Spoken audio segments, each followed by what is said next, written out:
C'est marrant parce que tout à l'heure, en fait, j'arrivais et puis, je croisais un vieil ami de ma famille, Jean-Pierre et puis, ben, il me dit: «Bah, qu'est-ce que tu fais là?» Bah, j'étais un petit peu en retard. Je lui dis: «Bah, non, mais je dois monter sur scène, en fait, pour un podcast, pour, parler de ma famille». Il me dit: «Oh, mais ta famille! Oh, bah, c'est vrai que ta famille, elle est exceptionnelle, ta famille. Puis ton père, le syndicaliste, là, qu'on voit partout et ta mère, toujours avec son vélo, là. Oh et ta sœur, là, elle a travaillé chez nous, qu'est-ce qu'elle est joyeuse, elle apporte la vie partout où elle passe. Et la petite dernière, je sais plus où elle est. Oh, je crois que c'est l'enfant caché, elle est partie loin, elle. Et puis toi, le musicien, qu'est-ce que vous faites une belle famille!» Je me suis dit: c'est vrai qu'on a une belle famille, mes parents m'ont toujours aimé, je n'ai manqué de rien, mais je me suis toujours senti, un petit peu bizarre dans ma famille. Tout petit, je voyais que, notamment ma grande sœur, tout lui réussissait, les gens l'aimaient bien et moi je me trouvais souvent à côté. Je faisais des colères et puis je me sentais pas, je comprenais pas toutes les règles du monde, mais bon, je me disais: «C'est moi», alors je disais rien et puis, la vie est passée. Et puis, arrivé plus grand, je souffrais quand même des fois de notamment mon papa qui, je trouvais, qui était un petit peu dur avec ma maman qui faisait un petit peu tout à la maison. Et puis lui, il était pas là et souvent il était énervé, il s'énervait pour des broutilles dans les repas de famille et j'ai pas de souvenir de Noël heureux, il s'énervait pour une fourchette mal mise, une porte de placard qui était mal mise et ça me heurtait en fait. Je voyais bien qu'il était pas bien et souvent ces remarques-là étaient adressées à ma mère. Et lui, il avait un petit peu le savoir, il était très érudit, donc et souvent il disait à ma mère qu'elle savait pas, qu'elle n'avait pas lu tel article, telle chose, qu'elle connaissait pas l'Ouest France, quel article. Et même, moi, ça me faisait mal parce que je voyais que ma maman, elle avait tout préparé le repas. Bon, et je suis allé les voir vers mes 30 ans, suite bah, d'une thérapie. Enfin, et pour lui dire, ben voilà, moi, c'est un peu dur pour moi, quoi. Et puis ils m'ont dit: «Ah non, c'est comme ça». Puis mes sœurs m'ont dit: «Mais non, mais c'est comme ça, la famille, elle est bien, on a une bonne famille, c'est toi, c'est». Moi, je me suis dit: «D'accord», donc je me suis tu. Je dis: «Bah, c'est à moi de». Et quand ma femme est rentrée dans ma famille, elle a été surprise de la violence de mon père. Elle m'a dit, elle avait jamais vu ça de sa vie. Et moi, pareil, je lui dis: «Non, mais ça va, mon père, il est sympa». Et c'est vrai qu'il est très sympa, mon père. Mais c'est que des fois, dans les repas de famille, surtout, en fait, c'est les repas de famille où c'est dur. En tout cas, c'est dur pour moi. Un jour, moi, c'était toujours vers les 30 ans, en fait, c'est une époque un peu pour moi de rupture. J'avais été victime de violences sexuelles par notre voisin, notre parrain. C'était l'ami de la famille, celui qui est toujours sympa, qui venait même au repas de Noël. Tout le monde l'aimait bien. Et à 30 ans, j'ai plein de choses qui me sont revenues d'un seul coup. Et donc je suis allé voir mes parents pour leur dire: «Bah, voilà, le voisin Bertrand, heu, ben, voilà, il m'a fait des trucs, quoi». Alors, à l'époque, je savais pas trop nommer parce que déjà, j'avais jamais eu d'expérience sexuelle à 30 ans, donc je savais pas nommer les choses. Je savais pas. Donc j'ai dit: «Inceste». Voilà. Ils m'ont dit: «Ah non, c'est pas un inceste parce que inceste, c'est au sein de la famille». Alors voilà, et la discussion s'est arrêtée là. C'est vrai que j'ai regardé dans le dictionnaire, c'était vrai. Mais en fait, ça me convenait pas non plus parce qu'en fait, moi, je voyais que je souffrais, en fait, et puis je voyais que ça faisait écho à d'autres gens. Je me disais: «Bon, ouais, voilà, bon, ben, j'ai rien dit, quoi». Et puis plus tard, moi, je me rendais compte que c'est vrai que c'était un inceste, mais c'était aussi, une fellation. Après, je crois même depuis 2021, ça s'appelle un viol, voilà. Donc et je me dis: «Mais c'est quand même, c'est enfin, on n'en parle pas». Alors et moi, en plus, c'est le voisin, donc dès que je vais voir mes parents, bah, en gros, je le vois pas, mais c'est des souvenirs, quoi, donc ça me fait toujours un et j'en ai jamais parlé, quoi, enfin, en tout cas, pas à mes parents. Bah, voilà, ça a continué. Je parlais en repas de famille de moins en moins, en fait. Et puis je voyais, en fait, depuis tout petit aussi que des fois, ben, je disais des choses comme ça, moi, j'étais hypersensible dès qu'il y avait un petit truc. Je le prenais de plein fouet. Je voyais bien qu'eux, ils passaient à autre chose. Ah, il y avait plein de nourriture qui passait, mais moi, je restais bloqué sur des émotions, sur, par exemple, quand il y en a qui se grognaient, quand mon père il faisait ci, quand il y avait des gros mots, enfin des gros mots, des injures, on passait vite à autre chose, mais moi, j'arrivais pas, quoi. Et je me sentais vraiment, je sais que j'avais des petits soucis de communication dans les relations et même au sein de ma famille. Et un jour, j'ai fait un burn-out, il y a 2 ans, c'est pas si vieux. Et donc je bougeais plus là, plus du ça m'arrivait souvent, mais là vraiment je bougeais plus du lit, je dormais plus, je devenais presque fou en fait, j'ai cru à la folie. J'avais plus goût à vivre. Heureusement que j'avais ma femme et mes enfants qui m'ont soutenu parce que j'y croyais plus en fait. Et je pensais que c'était le travail, mais je me rendais compte que j'aime mon travail. Je dis: «Bon, bah, c'est moi, je suis un peu bizarre». J'avais pas de réponse et ça faisait quand même pas mal d'années que je cherchais des réponses. Et bah, à force justement d'aller voir des thérapeutes, d'écouter des podcasts, de lire des livres, et je dis: «Ah, en fait, j'ai le trouble du spectre autistique». Et pour moi, révélation, j'avais enfin une clé et je pouvais m'identifier à des gens, dire: «Ah ouais, c'est ça mon problème», enfin mes difficultés, parce que ça avait ça aussi des avantages. Donc j'étais content, c'était il y a 1 an. Content, enfin, ça me faisait du bien.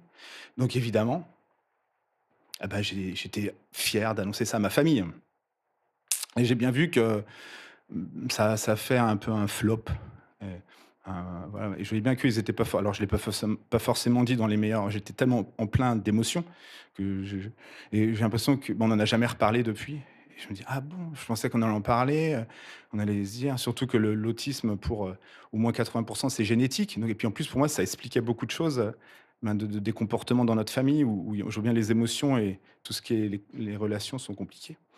Et donc je me suis tue encore et il y a eu un repas de famille où, ben, je parlais plus en fait et même je disais à ma copine: «Je parle plus». Elle m'a dit: «Mais j'ai l'impression que tu vas disparaître» et et à un repas de famille, je me suis effondré, pas devant eux, même si je parlais plus, mais je suis allé pleurer plusieurs fois pour des c'était toujours le même repas de famille, il y avait rien de nouveau, mais cette fois-là, c'était trop dur pour moi. Je suis allé pleurer plusieurs fois et à la fin, avec mes enfants, je me suis effondré dans la voiture et pendant 3 jours, je suis resté dans mon lit, ben, c'est une crise autistique, je bougeais plus rien.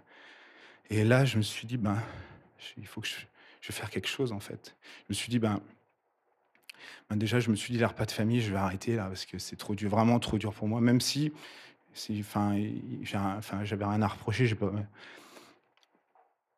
et je me suis dit: «Bah, je vais leur parler, en fait». Bah, déjà, moi, j'avais parlé à beaucoup de thérapeutes et même un diagnostic autisme, c'est quelque chose d'assez lourd. On remue le pa enfin lourd, engageant, en tout cas, on remue le passé, donc en fait, j'avais pas trop peur, moi, enfin, de dire les choses, donc je me suis dit: «Ben, je vais leur parler».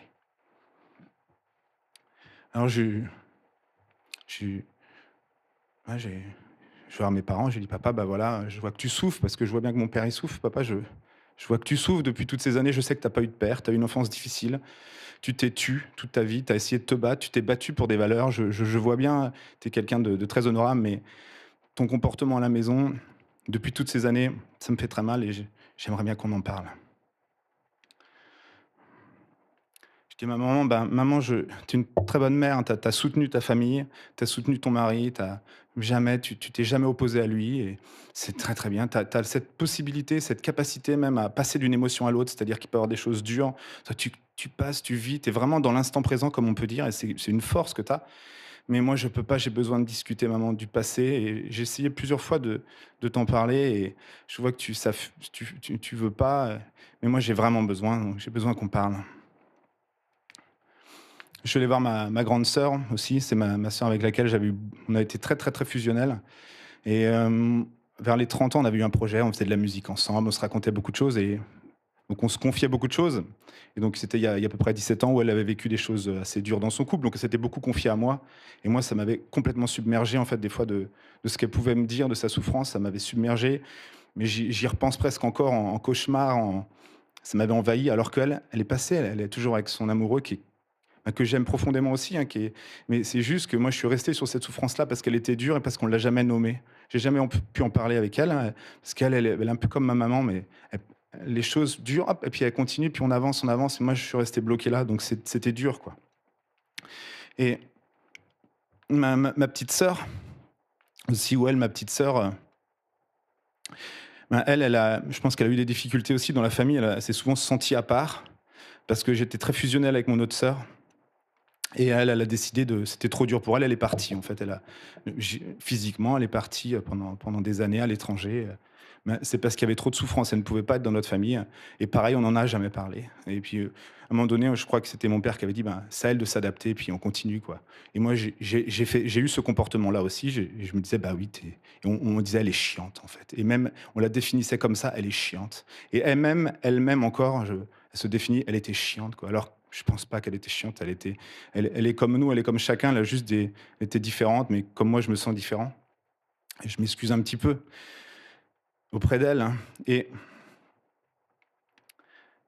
avec mes sœurs, en fait, il y a donc pareil de ça, on n'en a jamais parlé dans la famille, de ce qu'elle a pu ressentir même si c'est la faute de personne, hein.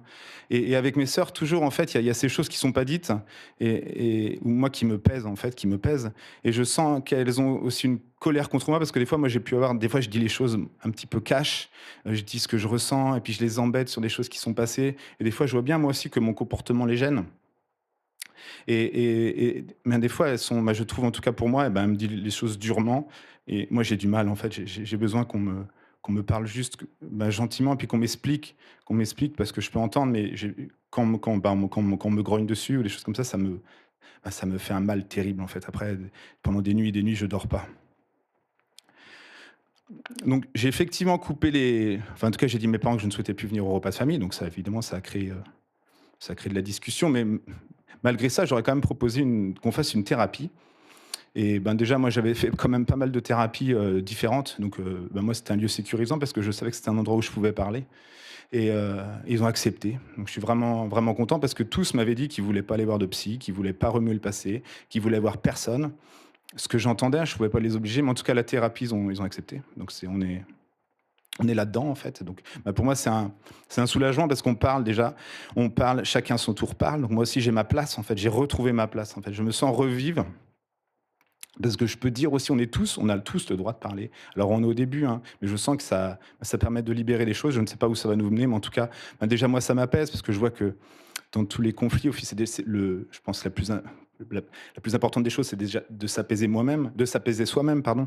Et voilà, et ça nous donne des billes, parce qu'on nous donne des billes, et je pense que ça peut instaurer un cadre bah, rassurant dans nos relations. Voilà.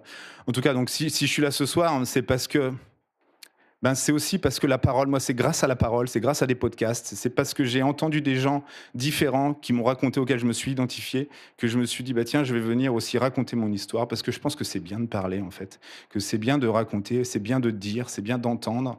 Et je pense que vous tous ici, vous avez tous des petites choses que vous auriez aimé dire à votre père, à votre mère, à votre enfant, à votre fille, à votre sœur jumelle, à plein de gens qui font vos vies, puis des fois on les a tués. En tout cas, moi je pense que on dit souvent que la vérité peut blesser, effectivement, la vérité peut blesser, mais je pense que le silence ou les non-dits, ça peut blesser encore plus. Merci.